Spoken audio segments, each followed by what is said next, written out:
गौतम बुद्ध हर जगह जाकर ज्ञान का प्रचार प्रसार करते थे। उनके इन्हीं ज्ञान भरी बातों से एक युवक बहुत ज्यादा प्रभावित हुआ था।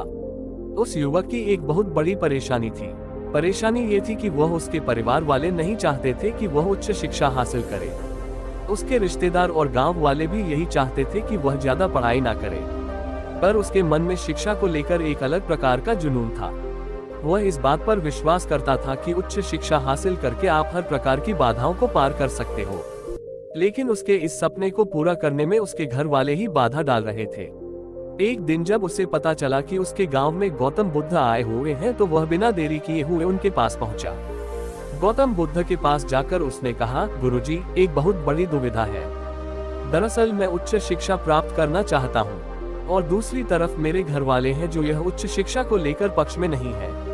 वह चाहते हैं कि मैं केवल खेतीबाड़ी का ही काम संभालूं, पर मुझे ऐसा नहीं करना है। कृपया मुझे उचित मार्गदर्शन दीजिए। बुद्ध ने कहा, ठीक है वत्स, मैं तुम्हारे गांव जाकर लोगों को शिक्षा के बारे में उचित मार्गदर्शन दूंगा। वह युवक बहुत खुश हुआ। उसने सोचा कि अब उसका उचित शिक्षा का सपना साकार होने वाला है। बुद्ध उस युवक के साथ गांव पहुंचे। जैसे ही गांव वालों को पता चला कि बुद्ध गांव पधारे हैं, वह सभी दौड़े हुए बुद्ध के पास चले आए। बुद्ध ने कुछ ही दिनों के लिए उस गांव में रुकने का सोचा। अब हर दिन खूब सारे लोग बुद्ध के प्रवचन सुनने आते थे।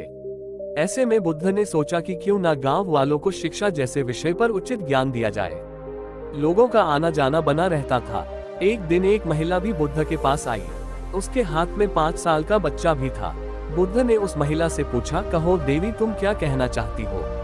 महिला अपने बच्चे को दिखाती हुई बोली, गुरुजी, कोई लोग कहते हैं कि बच्चे को शिक्षा दिलवाना अति आवश्यक है। तो क्या मैं ये जान सकती हूँ कि मुझे मेरे बच्चे को किस उम्र से शिक्षा दिलवानी चाहिए, और क्या बच्चे को शिक्षा दिलवाना उचित होता है? बुद्ध बोले, देवी, शिक्षा जीवन का सबसे महत्वपूर्ण हथियार है। इसके अभाव में आप अपने जीवन की कल्पना तक नहीं कर सकते हैं।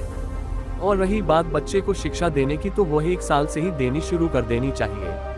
ऐसे में धीरे धीरे बच्चे के बुद्धि का निरंतर विकास होता रहता है। महिला के दिमाग में बुद्ध की शिक्षा गहराई तक उतर गई। उस दिन के बाद से वह अपने बेटे को शिक्षा प्राप्ति हेतु विद्यालय भेजने लगी। फिर एक दिन ऐसा आया कि गांव में खूब तेज बारिश आई। क्योंकि उस युवक को जल संरक्षण की तकनीक पता थी, इसलिए उसने जल का भरपूर संरक्षण किया। उसने जल संरक्षण की तकनीक गांव वालों को भी समझाने की कोशिश की, लेकिन गांव वालों ने उसकी बात को नजरअंदाज कर दिया। लेकिन वह युवक अपने काम को लेकर अडिग रहा। अब एक पूरा साल बीत गया और नया साल आ गया था। नए साल के गर्मी के मौसम में खूब गर्मी पड़ी। गांव वालों को खेती के लिए पानी की किल्लत पड़ गई। क्योंकि उस युवक ने जल का अच्छे से संरक्षण कर रखा था, इसलिए पानी की कमी नहीं झेलनी पड़ी। उस युवक की सहायता से गांव वालों ने गहरे गड्ढे खोदे, तो उनमें से भरपूर पानी निकला। उस पानी की सहायता से किसानों ने खेती बाड़ी की। अब सभी गांव वालों को शिक्षा का असली महत्व समझ आ गया था।